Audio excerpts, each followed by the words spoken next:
Morning, guys. Over here at Brian's, just got to the shop. Going to be working on the race car a little bit today. Goal for today, y'all remember we swapped Randy's front struts out several months ago. He got some of the nice mincers, so I'm getting his takeoffs. Right now on the front of my car, I've got strange single adjustables, and so I'm going to put the strange double adjustable struts on the front. And I'll explain to you what the difference is a little bit later. I mean, they're, both good quality shocks, or struts in this case.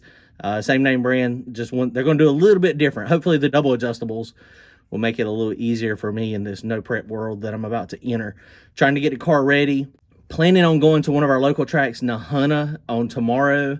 And this track is one of those tracks that, it's mainly slick cars that run out there. There's not a ton of stopping room. I mean, it's a good track. They have a pretty decent surface most of the time, and they're having some type of race tomorrow, some type of team race. So we're going to roll out to Nahunta tomorrow. You'll be seeing this today, which will be Sunday. It's Saturday today. So we're going to roll out there and we're going to try to make some shakedowns, try to get the car. I mean, a small tire car on a no prep surface, we're going to be running at 710 backwards in about a month, and it's you get to do a burnout in your own glue, and it's from the back of the track. So, I mean, that's it. So I've never been on that type of surface. I may end up having to make some road hits at some point in the next couple weeks, but I'm hoping the double adjustable struts will help me out and make it so that the car, the suspension is going to do like I want it to do. I think somewhere in the 520 to 550 range is about in the hunt of the small tire stuff. If you guys know anything different, if y'all will let me know. I mean, I know it's no time, but that would be extremely helpful for me. But anyway, let's go work on this thing, get the struts changed out, and we're going to look at them. I'll show you what I got and what I'm getting. All right, so let's see if we can get this thing cranked up and moved in the shop.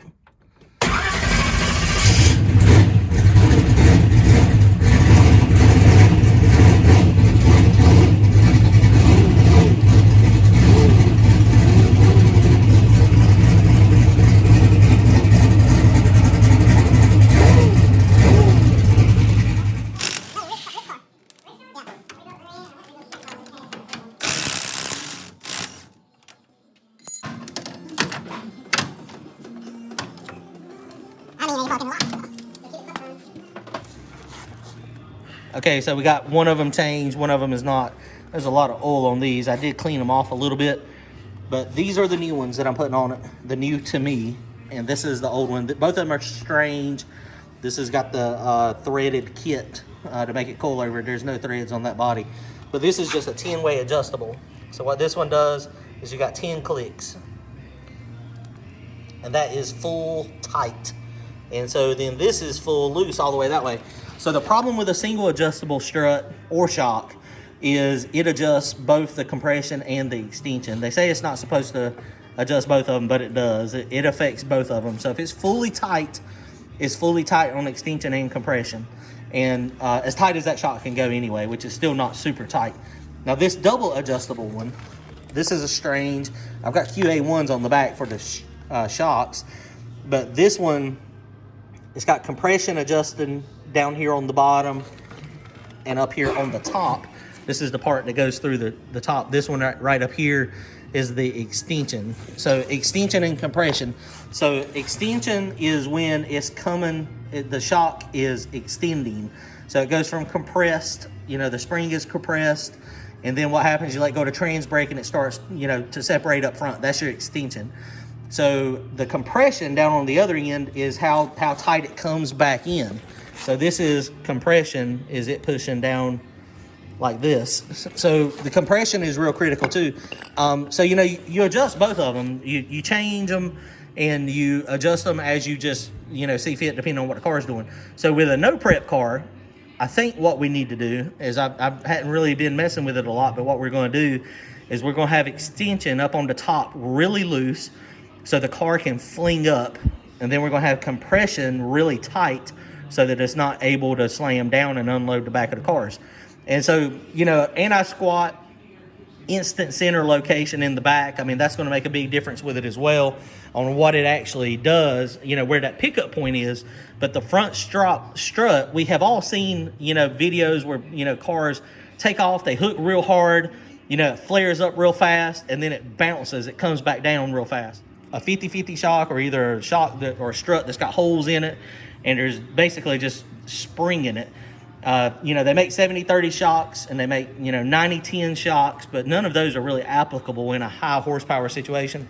Like a 90-10, it lets it come up real hard, real fast, and it's supposed to let it, it hold it up. But a 90-10 is probably not going to be as good as this adjustable stuff. So that's what we're going to put on. I've already got one on over here. This thing is on, and I think it's adjusted. I am changing the coil springs as well. The coil springs that I had on mine were those blue ones, and they were 14 inches, 175, so I'm putting 14 150s on it. So they're going to compress a little bit more, have a little bit more stored energy, and hopefully it'll fling it up like I want it to. This is my handy dandy travel limiter. I think I showed y'all those on one of the other ones. This is a little overkill. I have never broken one. I mean, it's just a logging chain, probably a little too thick, welded to a bolt, and this bolt goes through right there, and basically that right there would be full extension. So what I do is I put nuts on it up here and then lock it down on the top. And so when I want to adjust the limiter so that it's not as much, I've reduced the nuts on the top. So I end up having one nut or two nuts or three nuts on the top, depending on what kind of travel I want. So this one is all together, ready to go, all locked down. This is the extension adjustability. Well, my hands are super dirty. And we cranked this thing up. It cranked up super good earlier. So we're almost ready to go to the track with it. I'm going to stick this other strut on real fast. And then I think I'm going to change the motor oil in it real fast, and then we will be set. But anyway, that's what we're doing, messing with the struts. Okay, so we're back on the ground. Everything is in pretty good shape. We had to fight with the springs on it a little bit. Those weaker springs, they collapsed quite a bit more, which they should have. I knew they were going to, but it's just one of those things I didn't realize I was going to have to run it up quite as much as I did. But I did, so it's done.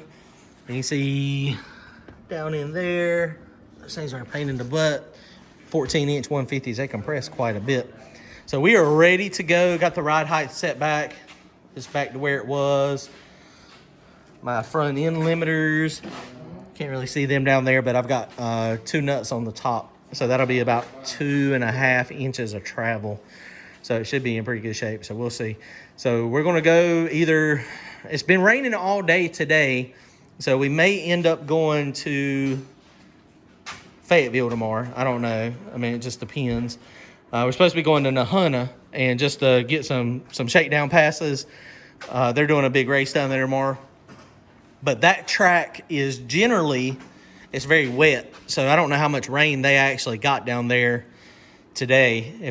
They're only about 45 minutes away. So if they got any amount of rain like we did, if they got the same amount, then I don't know that they're going to be able to get everything dry and run tomorrow. So I don't know. We'll see. But if Nahunta's running, I'm going to go there and make some shakedown passes.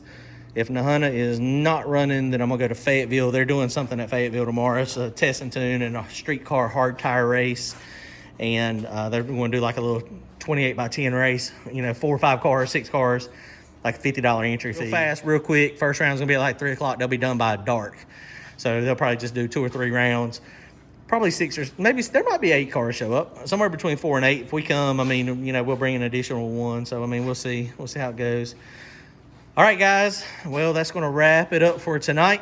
So we are done. We're going to load it into the trailer and get it strapped down. Okay, guys, what's up? It's Sunday morning. We did get a bunch of rain yesterday. So what happened is what I thought was going to happen. Nahunta ended up canceled. They can't get the pits dry enough and the track dry enough. So Fayetteville is still running. So we're going to go down to Fayetteville. Me, Brian, Randy, and I think Brandon's coming as well. And they're doing a little 28 by 10 race. So we're going to go hop in that 28 by 10 race, go get some testing. The car cranked up superbly last night with those batteries fully charged. So we're going to go get some testing. Hopefully the batteries, I'm gonna see how, I might not even try to charge that thing in between rounds. We'll check it and see. Just to see, as a test to see how long I can go. But the front suspension is set up. I got the extension mostly loose. It's got a little bit of resistance on it, but not much. Compression is fully tight. So we're going to try to hike up the front end when it leaves. I'm going to turn the launch down, turn the boost down. They're doing a hard tire race as well. So with the hard tire race and with it raining like crazy, there's probably not going to be a lot of rubber left on the track after a few rounds. So that's good. That's perfect, because that rubber is going to, if any of the rain got down below the rubber, it's going to start peeling itself up. So, you know, that's not a bad thing for me, for what I'm trying to do. So they're going to do 28 by 10 race, so we're going to jump in. All right, guys, we'll see y'all at Fayetteville. I'm going to try to go live again at Fayetteville. I had pretty good signal down there last time. If it's got good signal, we'll see y'all live at Fayetteville for a little bit later on. Appreciate y'all joining in. Don't forget to comment, like, and subscribe. Go fast and get some win lights. Thanks, guys. See you.